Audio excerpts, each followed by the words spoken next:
Alright, welcome back to Rabbler HQ. I've got a couple interesting projects to show you. We're going to do a little fabrication work and maybe even do a how-to video. So, first thing I wanted to show you was that the rear steel wheels came in. Offset still isn't right, but it was as close as I could get, and I knew that these were going to be mock-up wheels. Chances are I'm going to order the correct back spacing, when everything's all said and done and the suspension's locked in where it's going to go. I calculated I needed 3-inch back spacing. Closest I could get off the shelf was a 4-inch, and when it actually came in, it was 4 1/4. So I had got 1-inch spacers for it, but that didn't work. Still needed another 1/4 of an inch. So what I did was I stacked two of the nuts from the ladder bars. They're about 5/8 thick, so when you stack two of them together you get 1 1/4 inches. Obviously nothing I'd set on the ground, but I could put them against the axle flange and set the wheel where I needed it. That gave me the 1 1/4 inch extra back spacing to make up for it, and essentially turned my 4 1/4 backspace wheels into 3-inch backspace wheels for the purpose of wheel placement and suspension setup. So you can see not a lot of room. We've got to roll the fender lip up here a little bit. I started it a little bit and it's just heavy, and there's some old filler and things like that. You can see there's of course rust, but it wouldn't be the Rabbler without rust. So I'm gonna roll that, and I think we'll be real close. And once I get, you can see the axle's not totally locked in by any means. In fact, the diagonal link's laying on the ground. So once everything is set, I think we're gonna have a good 3/4 of an inch of spacing on either side. Can't even really see up in there, I don't think, on this side of the tire.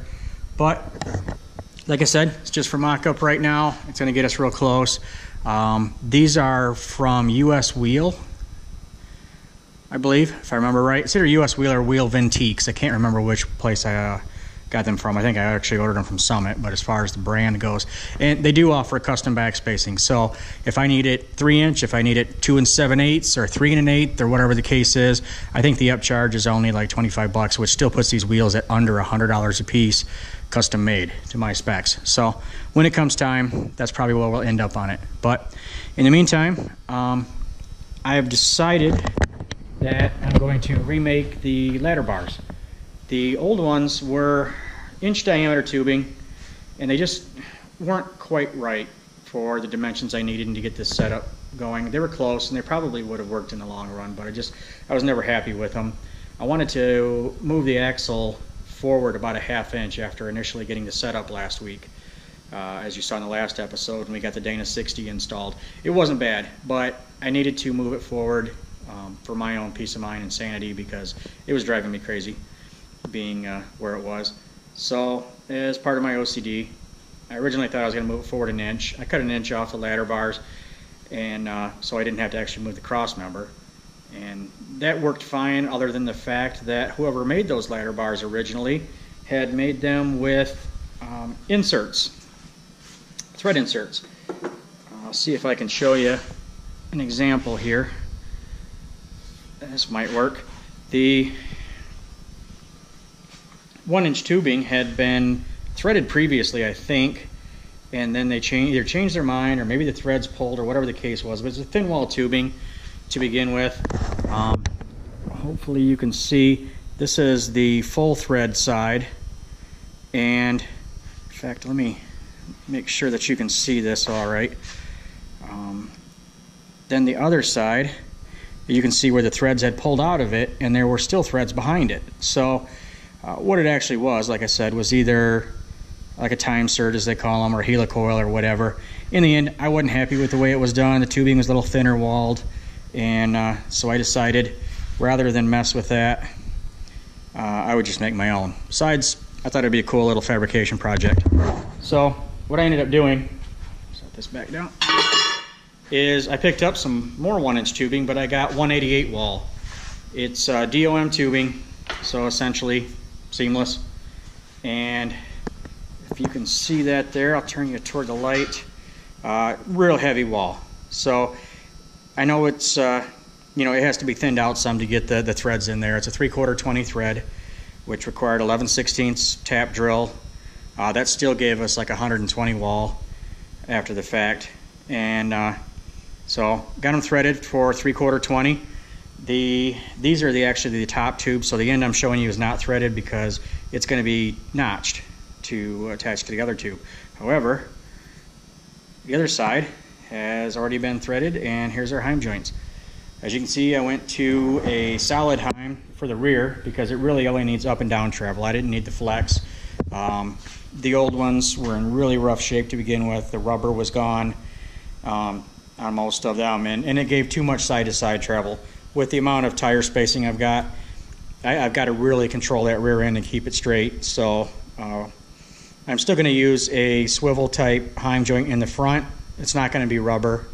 I'll show you that in a little bit. It's the captured ball style, but the rears are now solid, so we shouldn't have any of the side-to-side squish to it that it had originally. So anyway, I'm going to get this rear wheel off of here and show you the process of making these ladder bars.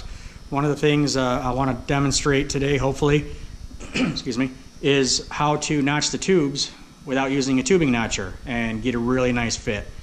So I do have a tubing notcher, but I think it's a skill that we all can learn and use. So I thought I would show how I learned it, and maybe it'll help somebody else do a little fabrication and without having the expensive tools. So I'll be right back with you. Alright, so I went ahead and got the first one finished up. I figured I would make the any mistakes off camera, so you guys didn't get to make fun of me as much, but didn't come out too bad. Doing the hand coping or hand notching of that top angled part on the ladder bar there was really kind of a pain with this thick wall tubing, but other than getting covered with shavings and splinters and everything else, it worked out. This center brace, I went ahead and used my tube notcher. I used 7/8 for that diagonal brace rather than the 1 inch, and it worked out fine. So I will get to work and show you how I did it. Alright, as you saw, I already had the tubes tapped, screwed in the ends, things like that. We had the dimensions already based on where the axle position was to the brackets. That's all pretty straightforward, so I won't bore you with those details. Now, when you want to do a manual tube notching, if you don't have a tube notcher, and honestly the angle on this thing would be a little bit much for any tube notcher that I've seen. Might be able to modify something, but we're gonna just go with what we got and pretend we don't have a notcher at all. That will do it. So what I want to do is set your height of where you want that tube to finish out at. I know that this is based on the other side, this is approximately where I wanted to end my tube and the height of it. So what we're going to do is just hold that in place and take a Sharpie and draw approximately the top of the other tube, full length like that. You can see my line. Now, in an ideal world, when you notch the tube, it'll go halfway down the other tube, but because of wall thickness, that's just never going to happen, even less so with a tube this thick. So what you want to do is you get about 1/3 coverage. So we find this line here, ideally being 1 inch tube, our tube would land, our coping anyway, our notch would land a 1/2 inch down, but since that doesn't work because of wall thickness and things, a good rule of thumb is about 1/3. So 1/3 of an inch or just a little over 1/4, we make another line roughly parallel, and then you don't need it the whole way, but that gives you a rough idea. What you do is you take the full length of this line, which is roughly about 4 inches, rough guessing, but you can measure it if you want. Otherwise, just kind of eyeball, and you want to find the center of that line and then draw straight down perpendicular until you hit that 1/3 of an inch that we talked about. And then you just draw an angle from your end right to that point. I'm kind of on a funny angle here underneath, but let me see if I can get it. Yeah, something like that. And then the same thing the other way. We go right up to that point and come down on an angle. So that's going to be what's left for your tube notch. What we're going to cut out is pretty much everything else. So all of this goes away, and then this is going to just come out flat because our bottom bar here is flat. So some of that will go away just to the point where that angle kind of finally walks its way around. So next we pull this back off of here and cut those two wedges out of the way if we can. Probably what I'll do is just cut this one out and use a bandsaw. And I'll probably use the cutoff wheel or cutoff saw for that, just because it's an easy enough angle. And then for this, I'll just come across it with the bandsaw and try to clean it up a little bit. It's not going to be perfect, but we'll get it as close as we can.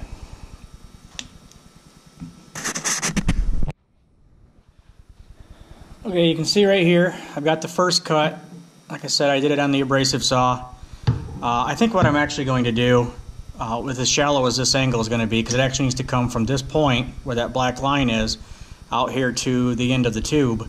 Such a shallow angle, I don't know that the bandsaw is going to grab it real well. So I want to hit it with the belt sander and see how that works out.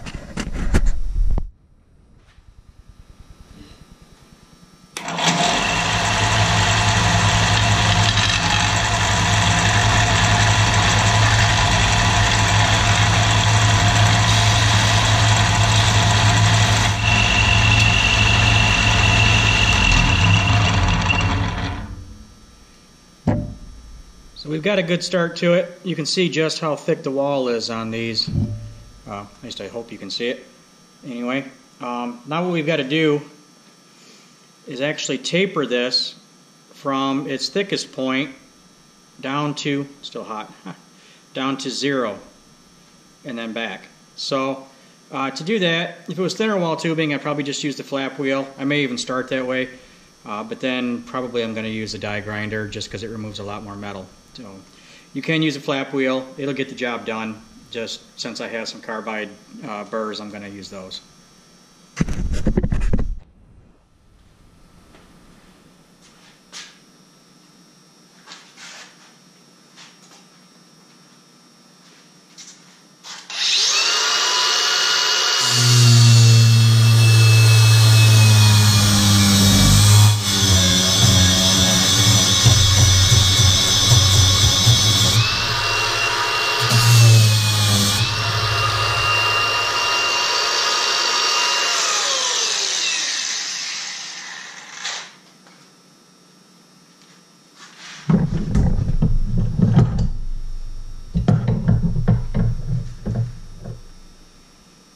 Give you an idea of what it looks like after just starting with the flap wheel. This side is untouched. That's the side that I started blending. I'm going to go ahead and blend the other side with the flap wheel first, and then see how it fits and what needs to be adjusted, and then I'll probably do some cleanup with the carbide cutter.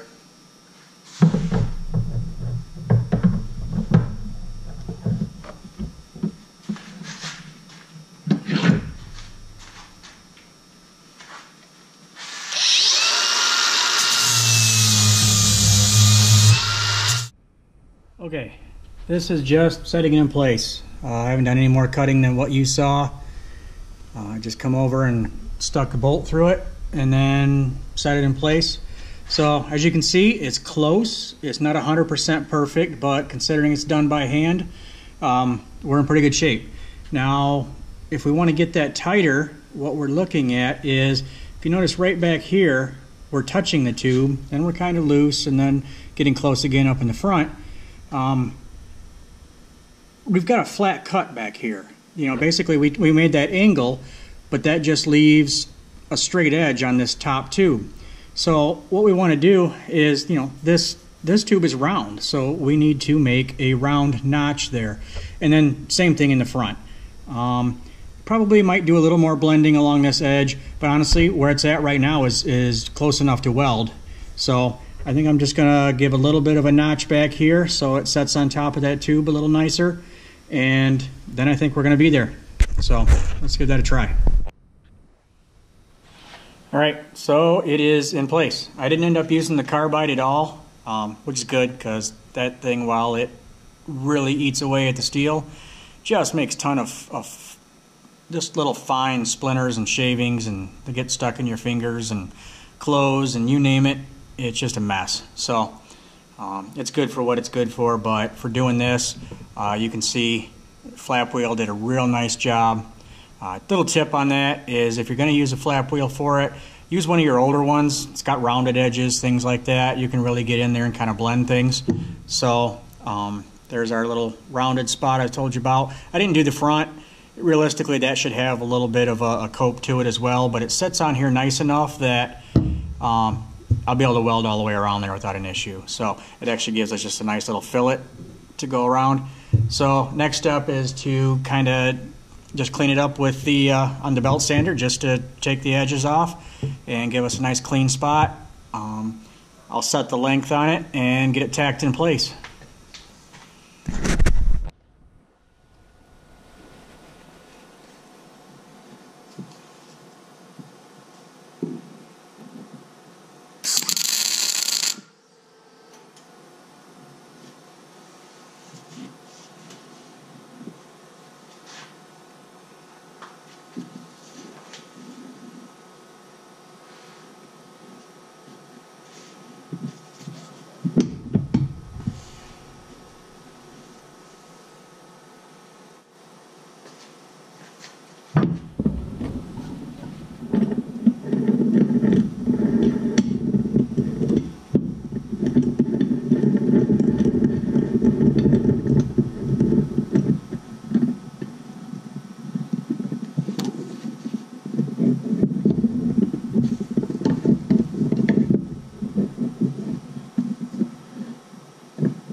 So we're tacked in place. Next is to tackle the angle brace. I'm going to turn you around here, see if you can see that. Right back in this area. I know it's not lit very well at the moment, but I'll light it up. I've actually already cut one, but I used my notch cutter. And basically what I do is I put a 45 on here. Figured out this was a 13.5 degree angle, so I needed a 77.5 anyway. Got it as close as I could because it doesn't go quite that far. And anyway, got two of them cut, and I already welded the one on the other side as you saw, so I'll get this one in place and then pull this whole part down and get it welded up, and we'll have some ladder bars. Alright, this is the angle brace we talked about. Like I said, I put a 45 degree on the end, and the other end just made it, I can't remember what it was, what I told you earlier. Anyway, so I marked out the same distance from the end of the tube as what we have on the other side. It's going to set in there and settles up fairly decently. I probably could notch this out a little better, a little deeper, but you know, it was the first time using that notcher and it was kind of getting away from me a little bit, but it's still close enough to weld, and it's going to do what I need. So I'll tack this one up as well, and then I'll take, what I'll do is I'll take the whole ladder bar back off and set it up on the welding table and finish up all the welds. So then it'll be good to go. Well, there we have it. Another ladder bar. Someday I'll learn to TIG weld and my welds will be pretty, but in the meantime they're solid, they'll hold, and on to the next project. So hopefully you guys learned something. If you didn't, tell me what I did wrong. If you already knew, I'm open to suggestion. I'm learning as I go along. So you guys are just along for the ride, and don't beat me up too bad, but like and subscribe, post a comment. I'd love to hear from you, see what you thought of this video. If you want to see me do more how-tos as I learn how to do things and work on the Rabbler, let me know.